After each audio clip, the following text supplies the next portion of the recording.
I stood on the icy steel deck of the rig, clipboard gripped tight, eyes glued to the pressure gauge. The numbers danced erratically, matching my racing pulse. "Something's wrong," I muttered, though the drill's roar drowned out everything. I'm Jack Sullivan, 48, a safety inspector on Ravenrest Platform 650 miles off Galveston, Texas. It's 2025, and this metal island in the Gulf of Mexico is my battlefield. The main pressure valve signaled trouble, a tiny crack, but enough to blow the rig sky high if ignored. I jotted notes, hands trembling, not from cold but from a bad gut feeling. 3 weeks ago, Mason Holt, the new boss from Houston, arrived with buzzwords about optimizing output. Young, ambitious, he didn't like me. The old guy buried in checklists, slowing his crew. "Sullivan, you're making us look bad," Mason had said, voice cold as sea salt. I didn't reply, but I knew a storm was brewing, not from the sky, but from the people running this place, hell-bent on drilling fast. Safety be damned. Ravenrest Platform 6 was a steel maze, sea salt clinging to skin, wind slicing through heavy jackets. I'd worked 22 years, from roughneck to safety inspector, after 5 years in the Navy learning how machines tick. The Gulf was once a wild west, companies cut corners, workers died. In my 3rd year, I saw a valve explosion kill 3 men, one who'd just shown me his newborn's photo. After that, I got obsessive about safety, poring over manuals, studying mechanics at night, becoming the guy who wouldn't sign off unless everything was perfect. The crew hated me at first, but they came around. I was protecting them. Mason Holt, 35, clean-shaven, brought Houston office logic, production efficiency, optimization. He saw the rig as numbers, not a place where 16 men slept each night. Mason strode up, new boots clanging on steel. "Sullivan, you here?" His voice was sharp, irritated. I kept my eyes on the gauge, scribbling. "Heard you," I said, not looking up. "Secondary valves show abnormal wear. Need a full check before night shift." Mason huffed. "Jesus, Sullivan, another check. Other crews are 2 days ahead." He crossed his arms, blocking my view. I stopped writing, looked up. "The main couplings are wearing too," I said, pointing at a thick steel pipe. "Too fast for 4 weeks. Either the parts are substandard, or someone's pushing the system past limits." Mason frowned, smirking. "Or you're too cautious. You file twice the safety reports of 3 other rigs combined." I nodded, as if considering, but unease churned inside. "I'll have the report by end of shift," I said, turning back to work. Mason muttered something and left, his figure vanishing behind the machinery. The conflict erupted at noon, in front of the drilling crew. Mason stormed into the control room, face red. "Sullivan, you're halting the blowout preventer for a check. We're mid-drill." I stood firm, clipboard in hand. "The system's not right, needs new parts." Mason's voice dropped, eyes blazing. "I signed off on it last week," I replied, steady. "Someone used off-spec part. Whoever signed off didn't check properly." The crew went quiet, eyes darting between us. Mason stepped closer, voice a dangerous whisper. "Keep this up, you're on the next chopper home." I didn't budge, handing the testing gear to Lucas Reed, my assistant. I said, "Run the full workup. Document everything." Mason's jaw tightened, but he didn't push further. He walked out, leaving a heavy silence. I returned to the blowout preventer, snapping photos of the faulty part, adding them to a secret file on my phone, backed up to the cloud for safety. Each picture was evidence, but also a risk. I knew Mason wasn't just a tough boss. He was part of something bigger, more dangerous. I sat down to write my report, each line a step into a fight I wasn't ready for. But I had no choice. The men on this rig, Lucas, the crew, even those who didn't like me, depended on me, whether they knew it or not. I vowed to protect them, no matter the cost. The alarm's sharp wail sliced through the drill's roar. I froze on the steel deck, heart pounding, eyes scanning the pipes. A small leak. Just a few black oil drops pooling on the floor, but enough to chill my spine. I'm Jack Sullivan, safety inspector on Ravenrest Platform, 650 miles off Galveston, Texas, and every stray drop signals a disaster waiting to strike. I signaled to stop drilling, but Mason Holt appeared, face flushed, voice overpowering the alarm.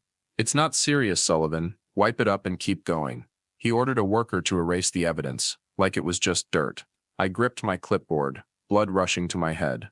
A leak, even small, could mean a bad valve, a weak weld, something that could kill us. Mason knew, but he covered it up, prioritizing output over lives. I wanted to argue, but his sharp eyes warned, "Don't cross the line." I stayed silent, not out of fear, but because I needed proof to expose him. The leak was gone, drilling resumed, but inside me, another storm was brewing. Ravenrest Platform 6 was a metal labyrinth, sea salt clinging, cold wind biting through jackets. In 2025, financial pressure crushed the oil industry, and Mason Holt, 35, was Ravenrest's ace to boost production, safety be damned. Lucas Reed, my 28-year-old assistant, was someone I trusted, but he kept quiet, avoiding Mason's wrath. Ryan Walsh, a tall veteran roughneck with a Texas drawl, saw me as a troublemaker obsessed with paperwork. Ryan and others leaned toward Mason, lured by promises of bonuses. I felt isolated, like a man in a rushing current, trying to hold everything together. Back in Galveston, my empty apartment, old couch, fridge with just beer and cold pizza, mirrored my loneliness. The radio droned local football scores, but my mind stayed on the rig, with its faulty valves and forged logs. After the leak, I dug deeper. That morning I checked the main pipeline's maintenance logs, signatures present, but no detailed notes. In the parts warehouse, I found new valves, but they were cheap, lacking proper seals. They'd hold a few weeks, then crack under constant pressure. I photographed them, adding to my evidence file, backed up to the cloud. This wasn't the first substandard part, but the scale felt deliberate, like someone higher up, not just Mason, was cutting corners. At noon break, Ryan Walsh passed by, hard hat tilted, smirking, still scribbling. Sullivan. Holt says you're slowing us down. I kept calm. Ryan, you saw that leak this morning, right? If we don't check, the next one's not just a few drops. He shrugged. Holt said it's minor. You're blowing it up, like always. I locked eyes. A minor glitch can kill us. You know the 2010 blowout, right? Ryan shook his head and walked off. If you're so worried, quit. The pressure spiked by week's end, when Mason called a crew meeting in the cramped mess hall, reeking of machine oil. He stood by a whiteboard, voice confident. We're falling behind. Other rigs are crushing quotas. Some folks are too slow, hung up on paperwork. He stared at me, eyes cutting. We're ramping up production, starting today. I spoke up, pushing output, now's a risk. Holt. That leak wasn't checked properly. Mason cut me off, voice icy. Enough, Sullivan. The reports are fine. We run max capacity, 24/7. Want bonuses? This is your shot. The crew cheered, but Lucas shot me a worried glance. Mason had just put the rig in danger, and I was the only one pushing back. After the meeting, I pulled Lucas to a quiet corner, by the equipment shed. You saw that leak, I said. Those valves won't hold. If we don't act, people will die. Lucas nodded, but his eyes showed fear. Holt's not joking, Jack. If we push back, he'll fire us. I clapped his shoulder. We'll be careful, but I'm documenting everything. You with me? Lucas nodded. Okay, Jack. My resolve hardened. That night, I drafted an email to the Bureau of Safety and Enforcement BC, attaching a first report on violations, substandard parts, forged logs. I hit send, heart pounding, knowing I'd crossed a line. Ravenrest wouldn't forgive this, but I didn't care. I'd protect the crew, whatever it took. I stood before the blowout preventer, the massive valve system designed to stop disasters, when I found something that made my blood run cold. The maintenance log, with Mason Holt's scrawled signature, was a forgery. I'm Jack Sullivan, safety inspector on Ravenrest Platform 6, 50 miles off Galveston, Texas. And in 22 years, I'd never seen a supervisor personally sign off on mechanical maintenance. But here it was, right in front of me. Proof that Mason wasn't just skipping checks. He was covering it up with faked records. I double-checked, gripping my clipboard, heart pounding. The hydraulic fluid in the system was dangerously low, laced with metal shavings, a sign of severe wear. This wasn't a minor issue. If this system failed, the whole rig could explode, like the 2010 disaster 100 miles from here that killed 11 men. I snapped a photo of the signature, adding it to my evidence file on my phone, knowing I'd just found a razor-sharp bullet. But that bullet was dangerous for me too. Mason wasn't someone to mess with, and if he knew I was digging, I wouldn't just lose my job. I could lose more. I looked out at the sea, gray waves crashing against the rig's legs, feeling like I was standing on the edge of a cliff. I'd sworn to protect the crew, but now, I knew the price would be steeper than I'd imagined. Back on the rig's deck, the machinery's roar threatened to drown out every thought. Ravenrest Platform 6 was a steel maze, where sea salt clung to your skin and cold wind cut through your jacket. In 2025, Financial pressure weighed heavy on the oil industry, and Mason Holt, the 35-year-old new boss with polished boots, was the company's ace to make up for it. He wanted sky-high production, safety be damned, lives be damned. Lucas Reed, my assistant, was still by my side, but his eyes were nervous. After last week's order to ramp up output, crew whispered, shot me glances, like I was the troublemaker. Ryan Walsh, the veteran roughneck with a thick Texas drawl, wasn't around today, but his skepticism lingered, spreading through the team. I felt isolated, like a lone soldier on a battlefield, but I wasn't fighting for myself. I was fighting for the men who slept on this rig every night, trusting someone was watching out for them. That fateful morning started like any other. I checked the blowout preventer, determined not to let Mason cover up more. Lucas stood nearby, logging equipment, his voice a whisper. Jack Holt's watching you. Keep working, I said, eyes fixed on the pressure gauge. When I confirmed the hydraulic fluid was too low, I called for a drilling halt to run a full inspection. That's when Mason stormed in, face red, voice booming. Sullivan, what the hell are you doing? We're mid-drill. I kept my voice steady, though my heart raced. The blowout preventer's not right. Low fluid, metal shavings. We need to replace parts and recheck it. Mason stepped close, so close I could smell the coffee on his breath. It was serviced last week. I signed off on it myself. I looked him in the eye. That's the problem. The parts aren't up to spec, and your signature's a fake. The crew around us went silent, the air heavy as lead. Mason's face darkened, his voice dropping to a dangerous whisper. You're done, Sullivan. Pack your gear. You're on the afternoon chopper. No severance. You're fired for insubordination and disrupting operations. I didn't argue, didn't raise my voice. I handed the testing gear to Lucas. Finish the workup, document everything. Mason followed me as I walked to the accommodation block, his voice dripping venom. You think you're untouchable because you've been here forever, but you're just slow and paranoid. I stopped, turned to him. You know what's slow? Funerals, lawsuits, cleanups. He jabbed a finger at my chest. Get off my rig. I nodded, then kept walking, a strange calm washing over me. This was the breaking point, and I was ready. The helicopter ride back to Galveston was loud, blades slicing the air, but my mind was quiet, for the first time in weeks. No pressure readings, no maintenance schedules, just the weight of what had happened. I'd lost my job, my livelihood, after 22 years. My apartment felt like a stranger's when I got home. Dusty, sparse, with a couch, a TV, and a fridge holding nothing but beer and cold pizza. I dropped my duffel bag, the thud echoing in the silence. Sitting on the couch, I opened my laptop, backed up my evidence file to an external drive. Every photo, every note, every forged signature. Then I drafted an email to Ravenrest Energy's HR department, attaching 20 pages of documentation, dates, violations, photos, including Mason's fake sign-off. This letter serves as a formal complaint regarding unsafe conditions and deliberate safety violations on Platform 6. I wrote. I hit send, knowing it was a long shot, but I had to try. 3 days later, a response came, not from HR, from Richard Vaughn, Ravenrest Corporate Legal Counsel. The message was short, polished, and ice-cold. Mr. Sullivan, we've reviewed your complaint and found all operations on Platform 6 within acceptable parameters. Your termination was due to performance issues and production delays. Further unfounded accusations may result in legal action for defamation. I read it twice, my jaw clenched. Part of me had hoped they'd care about the safety issues. Foolish, really. The lawsuit threat didn't scare me. It made me angry. They thought they could bury me. They were wrong. I needed a plan, and I needed it fast. The next morning, I called Mike Donovan, an old colleague now at Blue Water Offshore, a competitor. We met at a seafood joint near the Galveston harbor. The kind of place where oil workers swapped stories over fried shrimp and cold beef.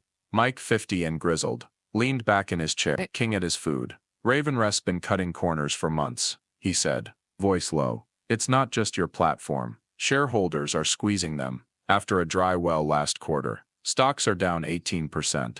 I sipped my beer, the bitterness matching my mood. They're gonna get someone killed. Mike nodded. Probably. But unless something big happens, they'll keep pushing. He leaned closer. Look, Jack, we might have a safety specialist spot opening next month. Not your exact role, but, I cut him off. Thanks, Mike, but I gotta see this through first. He raised an eyebrow, but didn't push. I left the restaurant, the salty air mixing with my resolve. Ravenrest wasn't getting away with this. Back home, I stared at my laptop, the evidence file open. I'd sent a cautious report to the Bureau of Safety and Environmental Enforcement, BC, before, but now I had Mason's forged signature. Photos of substandard parts, and a trail of ignored warnings. This was my chance. I drafted a new email to BC, attaching everything: logs, photos, notes on the recent leak Mason covered up. This is a formal report of systemic safety violations on Ravenrest Platform 6, I wrote, my fingers steady, despite the moment's wait. These issues pose an immediate risk to human life and the environment. I hit send, my heart pounding like a drill bit. This wasn't just a report. It was a declaration of war. I knew BC might brush me off, like they did with countless fire workers. But I had to try. The men on the rig, Lucas, even Ryan Walsh, who doubted me, deserved better. 2 days later, my phone buzzed while I was reheating cold pizza. It was Lucas. His voice hushed, like he was hiding. Jack, I got something. Check your email. I opened my laptop, heart racing. Lucas had sent a video, shaky but clear. Filmed on his phone, it showed Mason in the control room, barking orders to the night crew. Bypass the safety valve on the high-pressure line, he said. His voice clipped. We're behind schedule, and I'm not explaining another delay to Houston. My jaw tightened. That was a direct violation of federal regulations, the kind that could land Mason in prison. Lucas had risked everything to get this. I replied immediately. Stay low. Don't let Holt know you sent this. I saved the video to my drive, adding it to the evidence file. This wasn't just a smoking gun. It was a cannon. With this, BC couldn't ignore me. The next morning, I called BC's regional office in New Orleans. After being bounced between clerks, I reached a supervisor who listened for about 30 seconds before cutting me off. Mr. Sullivan, we don't investigate based on complaints from terminated employees without substantial evidence. I gripped the phone, voice steady. I have evidence. Months of documentation, photos, and a video of the supervisor ordering a federal violation. There was a pause, then a sigh. I'll send it over. We'll review it. The line went dead, but I felt a spark of hope. I forwarded the video and updated my BCE report, emphasizing Mason's violation. Later that day, I got a call from Sarah Mitchell, a senior enforcement officer at BC. Her voice was professional but cautious. Mr. Sullivan, I've seen your submission. It's concerning, but we need to verify everything. Can you meet us in New Orleans next week? I leaned back, relief and tension flooding me. Yes, ma'am, whatever it takes. I hung up, staring out my apartment window at the gray Galveston sky. The fight was far from over, but for the first time, I wasn't alone. Sarah Mitchell was my way in, and I was ready for whatever came next. I sat in a small office at the Bureau of Safety and Environmental Enforcement, BSE in New Orleans, fluorescent lights casting a stark glow on Sarah Mitchell's stern face. She, a senior enforcement officer, had just watched the shaky video Lucas Reed sent, capturing Mason Holt ordering the bypass of a safety valve on Ravenrest Platform 6. I'm Jack Sullivan, the former safety inspector fired for daring to challenge Mason, and now I was pinning all my hopes on Sarah. She replayed the video, her eyes sharp, lips pressed tight. This is a serious federal violation, Mr. Sullivan, she said, her voice low but firm. If verified, Ravenrest isn't just looking at fines, they could face criminal charges. I nodded, my heart pounding, feeling like I'd just lobbed a grenade into the heart of Ravenrest Energy. That video, along with months of evidence I'd collected, photos of substandard parts, forged logs, Mason's fake signature, was my arsenal. But I knew Ravenrest wouldn't go down easy. They had money, lawyers, and they'd do anything to crush me. Sarah looked at me, her gaze a mix of empathy and caution. You understand that if we move forward, Ravenrest will hit back hard, right? They'll try to discredit you, maybe accuse you of fabricating evidence, I replied, voice steady. I've got 22 years in the industry, a clean record. If they want to fight, I'm ready. Sarah nodded, but I saw her jotting notes, as if weighing the risks. I left the office, New Orleans' humid air clinging to my skin, feeling like I'd just stepped into an unforgiving war. The BSE office sat in a modern federal building, with polished stone corridors and metal plaques engraved with agency names. But my mind was still offshore, on Ravenrest Platform 6, 50 miles from Galveston, Texas, where 16 workers toiled under Mason Holt's dangerous order. What toiled under Mason Holt's dangerous order?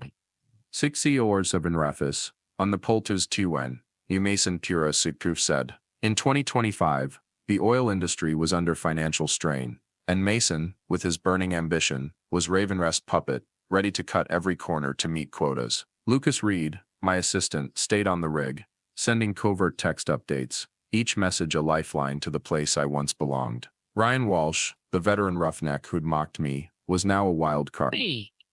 His doubts about me lingered, but I hoped he'd see the truth. Meanwhile, Ravenrest unleashed their legal team, led by Richard Vaughn, to intimidate me and BSE. I wasn't just up against Mason, but a billion-dollar corporation, and every step felt like walking on thin ice. The tension spiked a few days later when I got a text from Lucas. Jack, incident last night.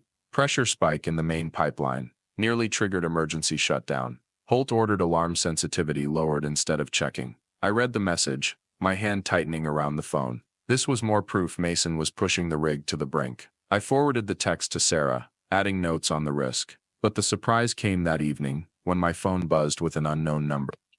I answered, voice cautious. Who's this? The voice on the other end was low, familiar. With a thick Texas drawl. Sullivan, it's Ryan Walsh. We need to talk. I sat up, heart racing. Ryan, who'd called me a useless paper pusher, was calling from the rig. I saw that pressure spike last night, he said, voice hushed. Holt said it was nothing, but I'm not sure. I've been here 15 years, and that wasn't right. I took a deep breath, keeping my tone calm. What'd you see, Ryan? He hesitated. The pipeline was shaking, like it was going to blow. Holt told us to keep drilling, but I saw Reed logging something. You were right about those faulty valves, weren't you?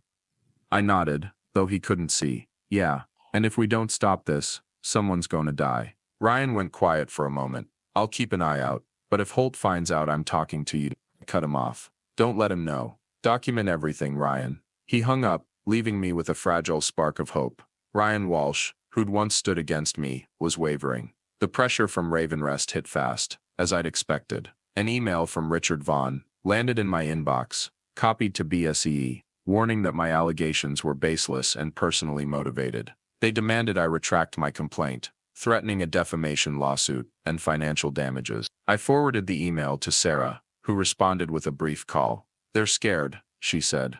But your evidence isn't enough for a full investigation yet. We need an on-site inspection. My stomach nodded. Ravenrest would cover their tracks before inspectors arrived. Sarah seemed to read my mind. It'll be unannounced, she said, her voice firm. But you need to understand, if we find nothing, this case dies. I nodded, though she couldn't see. I get it. But I know you'll find something. After the call, the pressure felt heavier. But so did my hope. Sarah Mitchell wasn't the type to be bought, and with Lucas's video, we had a shot. On the rig, Mason seemed to sense the danger. Lucas texted late one night, his message short but alarming. Holt's ordering a cleanup, late-night work, hiding issues. No fixes, just cover-ups. I forwarded the text to Sarah, my heart racing. Mason was trying to erase evidence, but he didn't know BSE was closing in. I pictured him in the control room, yelling at workers, ordering faulty valves swapped for new ones, forging logs, anything to pass inspection. But I knew, from 22 years of experience, you can't hide everything. A bad valve, a fake signature, a careless worker, one slip, and Ravenrest would crumble. Lucas also reported that Ryan Walsh was quietly watching, keeping his own notes, though not yet openly siding with me. Ryan's shift was a small step, but enough to make me believe the truth was seeping through the cracks. The day BSE finalized the inspection plan, I was in New Orleans, working with Sarah and her team. They assembled a crew, led by a certified mechanical engineer, who could spot issues, even if they'd been concealed. Sarah showed me the plan, an unannounced inspection targeting the blowout, preventer and main pipeline, the exact systems I'd flagged. We have to follow protocol, she said, her tone serious. Ravenrest has beaten cases before, when we overstepped. I nodded, understanding this was a legal tightrope, but I trusted my evidence. I left the office, stepping onto New Orleans streets, the smell of coffee and beignets in the air. My phone buzzed, a text from Lucas. Inspectors coming. Holt's panicking. I smiled, the first time in weeks. Mason was rattled, and though I wasn't on the rig, I felt like I was still fighting. I returned to Galveston, waiting for results in my dusty apartment. Each hour dragged like a year. But I wasn't hopeless. I opened my laptop, reviewing my evidence file, thinking of Lucas, Ryan, and the other worker laboring under Mason's shadow. Sarah called late that night, her voice tired but steady. We've scheduled the inspection for tomorrow morning.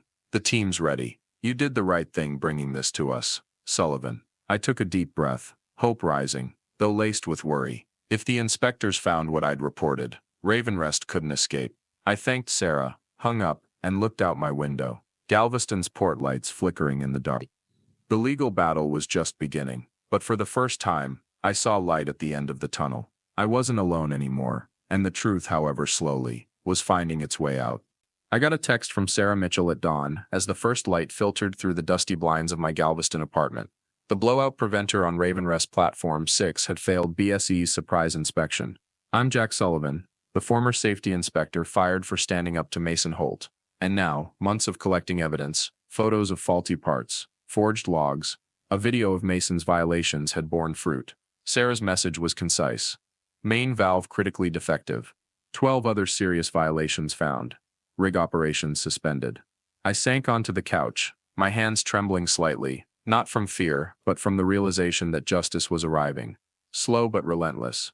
The blowout preventer, the rig's lifeline, was what I'd warned about from the start. Without this inspection, an explosion could have killed 16 workers, like the 2010 disaster 100 miles away. I texted Sarah back. What's next? She replied instantly. Hearing in New Orleans next week. Ravenrest will blame you. Be ready. I looked out the window, the port's lights flickering in the morning mist. Mason and Ravenrest were about to face me one last time, and I wasn't the one going down. The hearing was held in New Orleans, in a federal hearing room with dark wood walls and rows of seats, packed with BSE officials, workers, and reporters. TV cameras flashed, recording every second. I sat in the front row, staring at Mason Holt, who looked diminished in a suit, stripped of his shiny rig boots. Sarah Mitchell stood at the podium, her voice cutting as she presented the inspection report. Lucas Reed, my assistant, appeared via video from the rig, his gaze steady despite his nerves. Ryan Walsh, the roughneck who'd once doubted me, sat nearby, jaw tight, wrestling with something inside.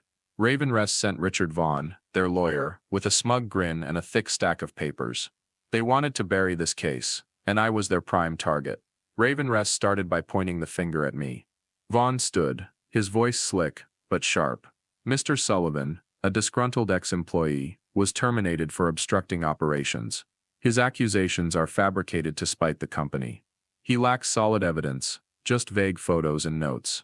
My blood simmered, but I stayed silent, eyes fixed on Vaughn.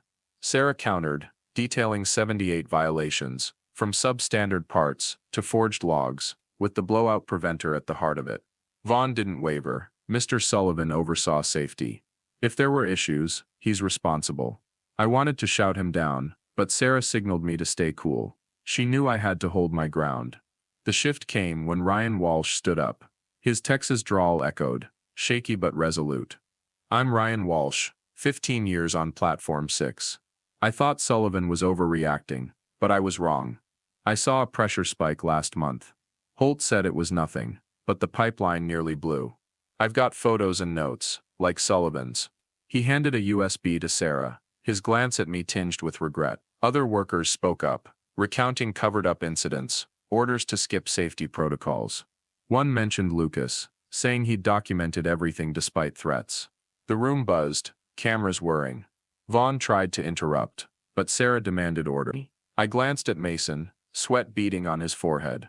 For the first time, he looked afraid. The climax hit when Sarah played Lucas's video.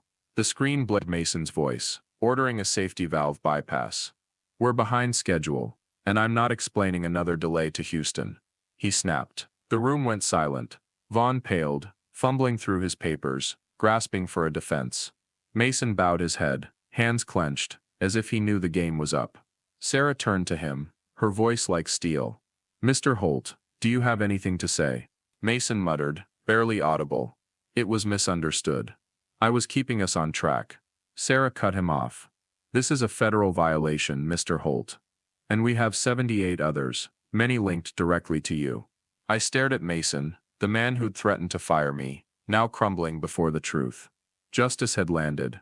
After the hearing, BSE announced the verdict. Ravenrest was slapped with a $200 million fine, one of the largest in oil industry history. Platform 6 was shut down indefinitely. An investigation spread to Ravenrest's other rigs. Mason faced federal charges for safety violations, looking at 8 months in prison, and a ban from the industry.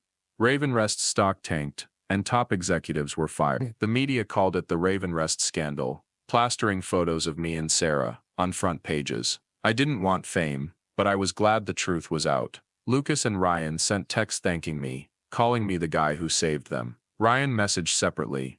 "I was wrong, Sullivan. Thanks." I smiled, feeling lighter than I had in months. A few days later, Mike Donovan from Blue Water Offshore called. "Jack, we've got a safety director job. You'd build a team, set protocols. You in?" I thought of my 22 years on rigs. The 2010 explosion, the men I'd protected. Blue Water was a chance to do things right. I answered, voice firm. "I'm in, Mike. Send the contract." I hung up, opened the window. Galveston's sea breeze swept in, carrying salt and a sense of renewal. The battle with Ravenrest was over, and I'd made a difference. Justice had prevailed, and I was ready for what came next. I stood on the steel deck of Blue Water Horizon, the early sun glinting off the Gulf of Mexico, as the faint hum of a helicopter echoed from the horizon. I'm Jack Sullivan, now Blue Water Offshore Safety Director, and after 22 years in the oil game, I was starting fresh. The sea breeze swept through, carrying that familiar salt tang, but this time, none of Ravenrest's heavy dread. The chopper was bringing a new crew, men I'd train and lead to ensure no one paid with their life for someone else's mistake. I gripped my clipboard, not to hunt for faults, but to build trust. Watching the helicopter's blades spin, I thought of the Ravenrest fight, the near explosion, Mason Holt's forged signatures, the lonely nights in Galveston. I'd fought for justice, and now, standing here, I felt the light of a new dawn. Blue Water wasn't just a job, it was a chance to do things right, to make sure no worker got left behind. Blue Water Horizon, 60 miles off Galveston, Texas, was a sleek steel structure, cleaner than Ravenrest, with safety systems built from the ground up. In 2025, the oil industry still carried risks, but Blue Water put people over profits. I worked with a new team, including Lucas Reed, who'd left Ravenrest to join me, and Ryan Walsh, once my skeptic, now a trusted ally.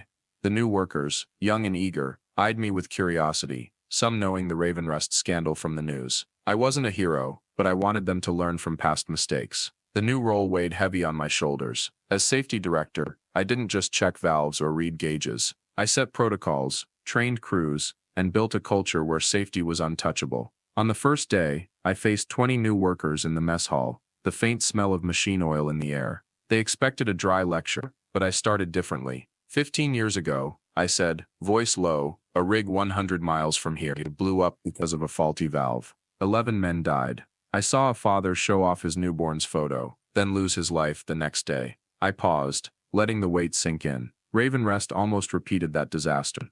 I'm here to make sure it doesn't happen to us. The workers went quiet, eyes locked on me. Lucas nodded slightly. Ryan crossed his arms, his gaze approving. I took the crew to the deck, starting hands-on training. I showed them how to inspect the blowout preventer, stressing every detail, hydraulic fluid, pressure, wear signs. I shared Ravenrest's lessons, not to blame but to teach. A forged signature can kill us, I said, pointing to the main valve. A cheap part can destroy everything. The workers nodded, took notes, asked questions. I saw a shift, from curiosity to respect. Lucas pitched in, checking gear with the precision I'd always trusted. Ryan, now a shift lead, told the crew about the pressure spike he'd seen at Ravenrest. Sullivan was right, he said, voice firm. I thought he was overdoing it, but he saved us. His words caught me off guard, but I just nodded, kept teaching. The training ended with a real-world test. I had the crew run an emergency sequence on the blowout preventer, simulating a pressure surge. They worked smoothly, no mistakes, finishing 10 minutes ahead of standard time. When I announced they'd passed, the team erupted in applause, cheers echoing across the steel deck. A young worker, blonde-haired, a mess, raised his hand. Mr. Sullivan, thank you. We heard about Ravenrest. You're the guy who actually cared. I smiled, the weight lifting for the first time. They didn't just respect me, they trusted me. Lucas clapped my shoulder. Ryan gave a nod from afar. Crew! I looked at them, the men who'd build the future with me, and knew I'd found my place. That night, I stood alone on the deck, the sun setting in a red blaze. I wasn't alone anymore, not the lone soldier fighting a broken system. Ravenrest had fallen, Mason had paid, and justice had won. More than that, I'd passed on the lesson. Safety's no game, and every worker deserves protection. I thought of the future, new rigs, new crews, and my unchanging promise. I'd make sure no one got left behind. No one paid for someone else's greed. The sea breeze rolled through, bringing a sense of freedom. I'd walked through the dark, and now, I was ready to lead the way. Thank you all for following my story, from Ravenrest to Blue Water, from darkness to dawn. If this inspired you, hit that like button, subscribe to the channel, and ring the notification bell so you don't miss what's next. Justice is always worth fighting for, and I hope you'll join me in spreading that message.